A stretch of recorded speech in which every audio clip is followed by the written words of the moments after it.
দিনগুলি বড় হাসি মাখা ছিল। সে ছোট্টবেলায় বাবার সঙ্গে আমরা দুভাইয়ে যেতাম রথের মেলায়। চৌধুরীদের বাড়ির লাগোয়া মাঠেতে বসত মেলা। কত কিছু ছিল, কথা বলা পাখি, রিং ট্র্যাপিজের খেলা। মাস্টার যোগু দুটো হাতি কাটা, পা দিয়ে করতো রান্না। একবার তার কাটা হাত দেখে আমাদের সে কি কান্না! এই জন্যেই ছোটদের আমি মেলায় আনতে চাই না। অকারণে শুধু ঘ্যান ঘ্যান করে মেলায় আসার বায়না। দেখ তো তাকিয়ে, মেলায় এসেছে তোর মতো কেউ পুঁচকে? বাবা বলেছিল রেগে মেগে, আর চোখ মুখ ভুরু কুঁচকে।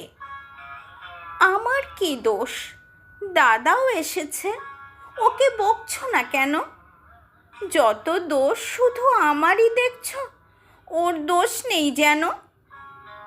দাদা আর তুই? দাদা টুয়ে পড়ে, তুই আগে টুয়ে ওঠ। দাদার মতন রোজ ভোরে মাঠে 3-4 পাক ছোট। দাদাটাও কত পাজি ছিল, সেটা এখন বুঝতে পারি।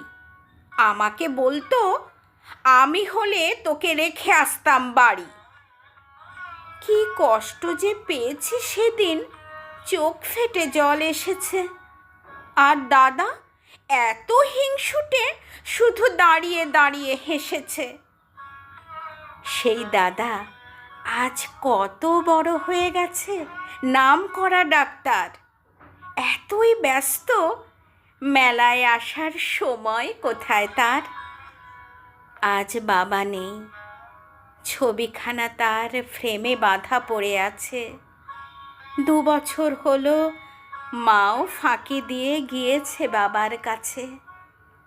আজও মাঝে মাঝে আষাঢ় শেষের বর্ষা মুখর বেলায় ওই পথে গেলে মনে হয় ছুটে যাই সে রথের মেলায়।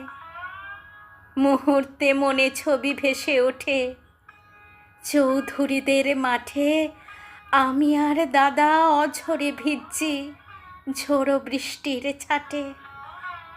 মুহূর্তে মনে ছবি ভেসে ওঠে, চৌধুরীদের মাঠে আমি আর দাদা অঝরে ভিজছি ঝোড়ো বৃষ্টির ছাটে।